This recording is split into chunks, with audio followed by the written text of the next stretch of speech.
Assalamualaikum warahmatullahi wabarakatuh. Hai Sobat Tes, kembali lagi nih di podcast Please, podcast lingkup pendidikan dan sekolah. Perkenalkan, nama saya Rara dari kelas 7A.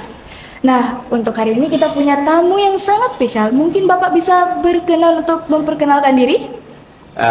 Baik, Rara ya. Iya Pak. Rara dan teman-teman, saya Yudi Aryadi. Saya bendahara Yayasan Pendidikan Telkom, sebuah yayasan pendidikan yang didirikan oleh Telkom dan SMP Telkom Makassar, salah satu lembaga pendidikan yang ada di bawah Yayasan Pendidikan Telkom.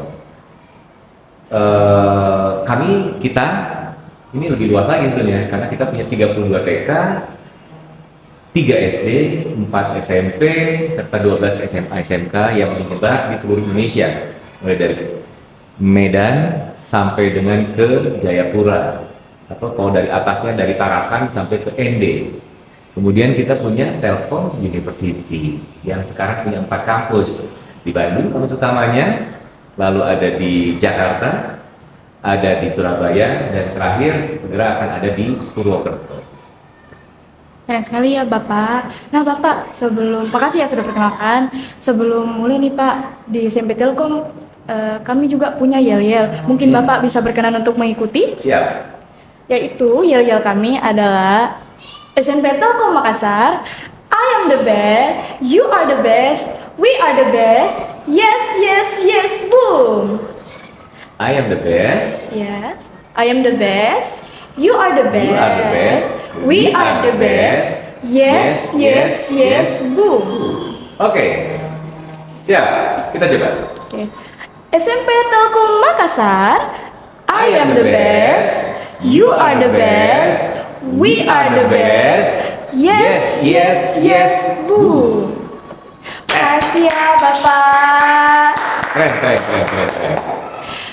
Pak, di YPT Bapak jabatannya sebagai bendahara kan Pak? Iya. Terus kerjanya apa aja tuh?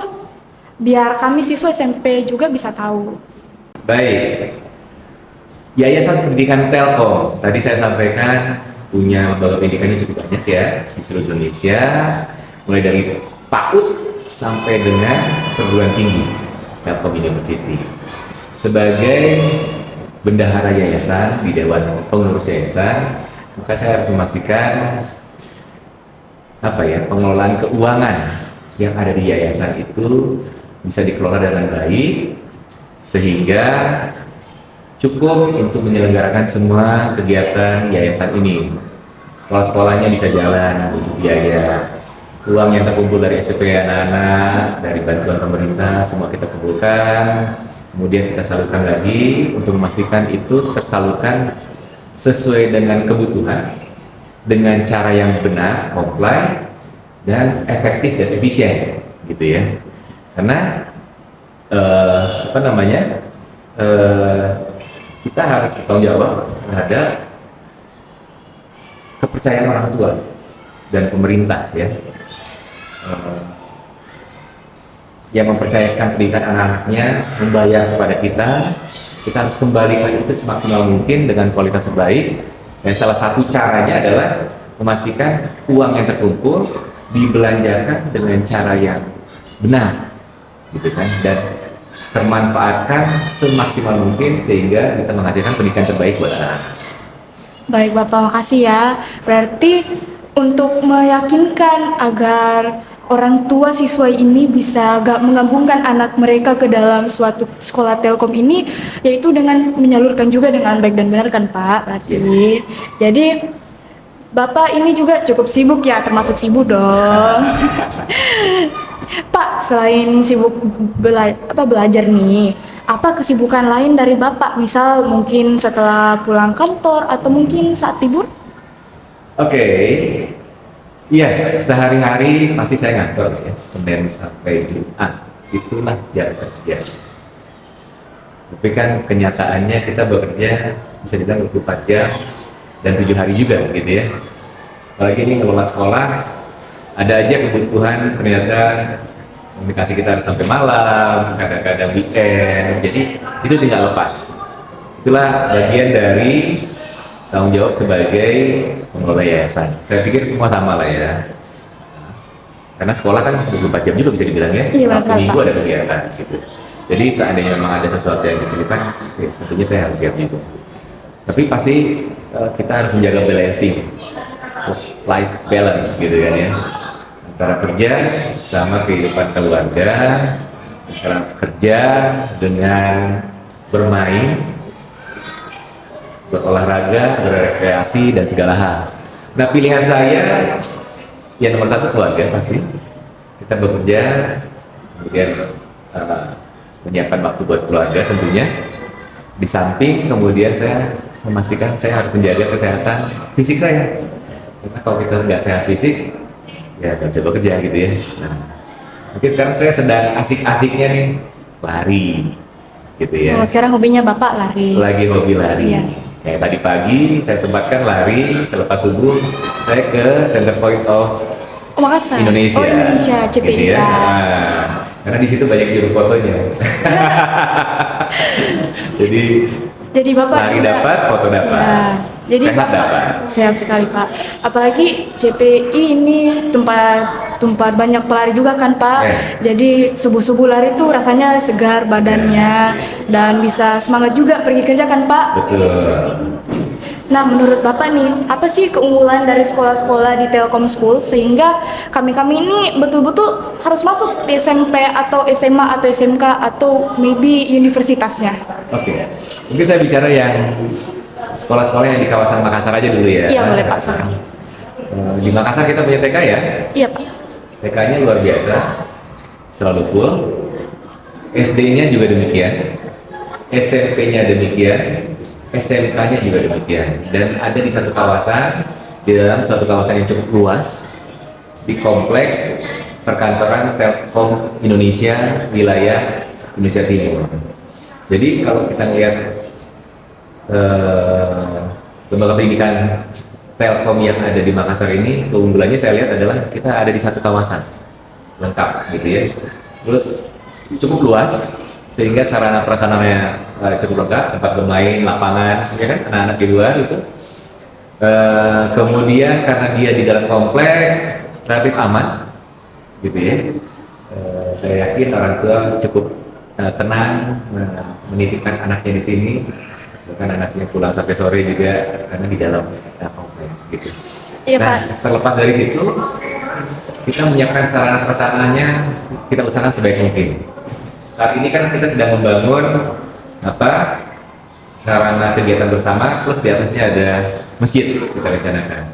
Itu kita coba bangun dengan sebaik-baiknya, dengan kualitas terbaik, sehingga bisa menambah kualitas fisik ya bangunan yang menunjang proses pendidikan. Tapi tentunya yang paling utama adalah guru-gurunya. Iya Pak, benar sekali. Guru-gurunya itu yang kita jaga, bagaimana guru-gurunya bisa menjadi pendidik yang luar biasa, bukan sekedar mengajarkan tentang kompetensi skill pendidikan, tetapi kalau diistilahkan akal dan adab, ilmu dan adab itu harus seimbang. Nah ini jadi hal yang penting ya, karena keseimbangan itu harus ada di setiap kita. Orang pintar tidak akan bisa jadi apa-apa kalau tidak didampingi dengan soft skill yang cukup. Yakinkan itu, percaya.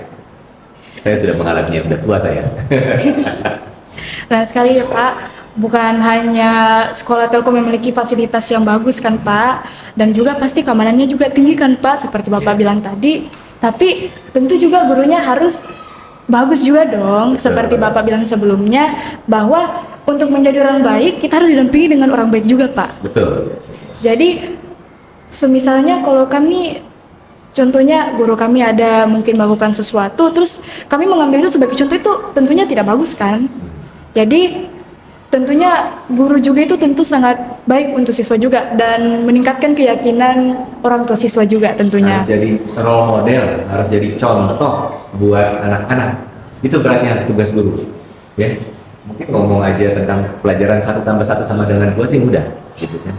Tapi ketika mengajarkan 1+1 itu dengan cara yang baik, dengan cara yang sopan, beradab, ada santun gitu kan, ketika anak mungkin ada yang tidak konsentrasi disapa dengan santun, itu menjadi contoh. Nah, anak-anak belajar dari contoh gitu kan, jadi ini sangat penting. Saya ada yang lupa, tadi kita bicara tentang sekolah-sekolah di kawasan Makassar. Nah, di luar dari yang itu kita punya Telkom University. Oh, Telkom University. Nah, ini ada di Bandung ya. Tadi saya bilang di Bandung kampus utamanya, dia sekarang menjadi perguruan swasta terbaik di Indonesia salah satunya. Dan kita sedang membuka cabangnya, kampus cabang dari Telkom University itu di Jakarta, di Surabaya itu sudah, dan segera kita buka di Purwokerto. Nanti 4 kampus ini sama-sama Telkom University. Rektornya satu, ijazahnya satu, namanya Telkom University.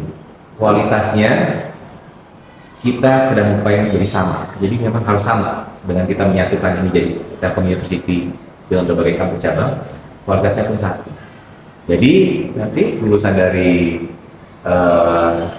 sekolah-sekolah yang ada di Makassar sini, di Telkom Makassar, silakan kita bisa sekolah di Telkom University, tidak hanya di Bandung, sekarang ada di Jakarta, atau mungkin lebih dekat buat teman-teman di sini adalah di Surabaya, dan satu lagi di Purwokerto.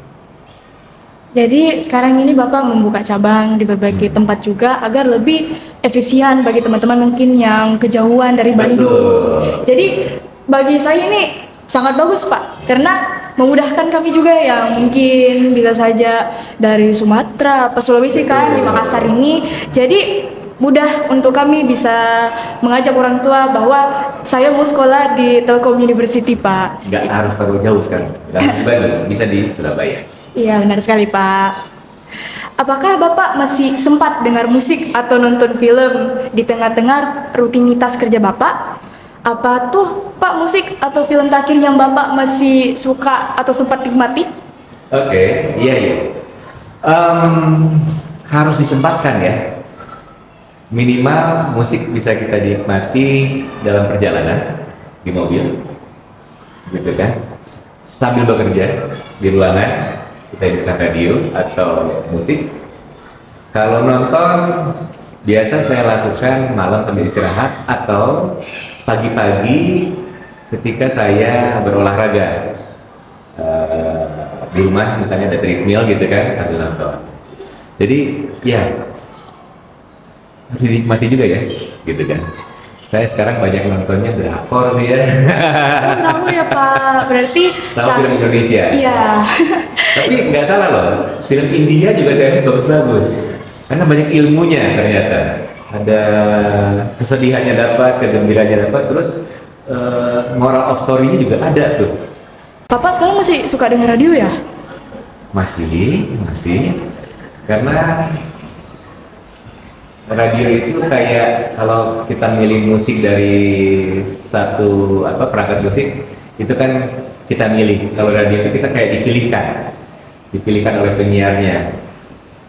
Kadang-kadang kita menemukan lagu-lagu baru di situ, atau ada cerita-cerita di balik itu yang disampaikan penyiarnya. Jadi ada sesuatu yang berbeda aja.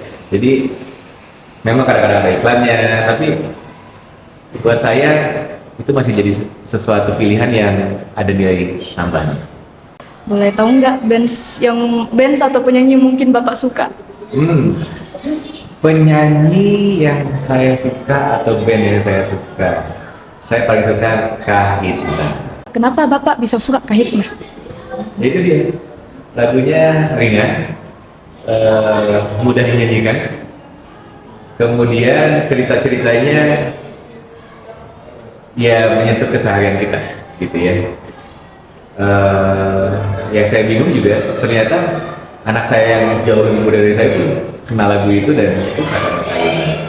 Jadi saya pikir Kahitna salah satu band yang keren. Kenal kan Kahitna kan? Kenal Pak, kenal. Band apa lagi yang Bapak suka selain Kahitna? Sheila on Seven. Oh, Sheila on Seven Pak, saya juga pun suka. Sama. Bagian nontonnya tuh, konsernya habis tiketnya. Iya habis Pak, habis terjual, jadi nggak sempat bor. Kalau Bapak sendiri bagaimana? Pernah nonton Sheila on Seven atau Kahitna? Sheila on Seven pernah nggak ya? Kalau Kahitna saya sudah, beberapa kali saya dapat kesempatan, bahkan ketemu dengan beberapa personilnya. Ya, senang aja. gitu. Nah Pak, eh, adakah bojangan atau pesan atau quote spesial dari Bapak buat kami SMP Telkom? Oke, Em, banyak sih kalau wejangan ya, sebagai orang yang sudah lama menjalani kehidupan ini pasti banyak pengalaman-pengalaman yang rasanya perlu di-share ke anak-anak supaya jangan sampai mengalami hal-hal yang tidak menyenangkan. Tapi yang singkat dulu kali satu, saat ini kita sedang membutuhkan anak-anak muda yang gaya, betul, harus gaya dong. Tapi lebih butuh lagi anak-anak muda yang berkarya. Ya, gaya nggak salah, tapi berkarya lebih penting. Kalau bisa dapat dua-duanya keren. Yang lebih dalam lagi, mungkin pesan saya adalah ini buat anak-anak ya. Saya sudah cukup berumur. Kalau anak-anak lihat ada siapa ya? Kita bicara yang lebih tinggi lagi itu misalnya adalah presiden, ada namanya menteri, ada namanya direktur perusahaan apa yang punya jabatan tinggi gitu ya. Mereka mungkin punya jabatan yang tinggi, kekuasaan yang tinggi, tetapi ada yang satu yang mereka nggak punya dibandingkan kalian. Waktu. Waktu mereka sudah panjang terpakai, sedangkan kalian waktunya masih panjang yang belum dipakai. Nah, jadi pesan saya adalah manfaatkan waktu sebaik-baiknya, ya, karena nggak bisa diulangi tuh, udah kelewat. Kayak saya, aduh kok pengen waktu SMP pengennya begini ya, udah lewat, nggak bisa. Waktu SMA maunya begini ya, tapi udah lewat, nggak bisa. Nah, kalian, ya, anak-anak muda, kalian masih punya waktu, gitu. Nah, memang suka lupa karena asik gitu ya, main, asik segala macam. Boleh main, tapi jangan lupa waktu itu terbatas. Jadi pastikan kalian memanfaatkan waktu sebaik-baiknya buat belajar, buat berteman, buat beribadah sudah pasti gitu kan. Dan satu lagi, waktu buat keluarga. Ayah dan bunda, ini saya khusus pesan buat kalian karena umur-umur kalian nih lagi seneng-senengnya main. Kadang-kadang lupa, hey, di rumah tuh ada orang tua kalian yang nungguin kalian, gitu kan, yang membesarkan kalian. Jadi seimbangkanlah ini semua, manfaatkan waktu sebaik-baiknya sehingga nggak menyesal nanti. Itu mungkin. Baik ya Pak, terima kasih ya sudah mau berbincang-bincang di podcast Please, podcast lingkup pendidikan dan sekolah. SMP Telkom Makassar, I am the best, you are the best, we are the best, yes, yes, yes, boom. Sampai jumpa.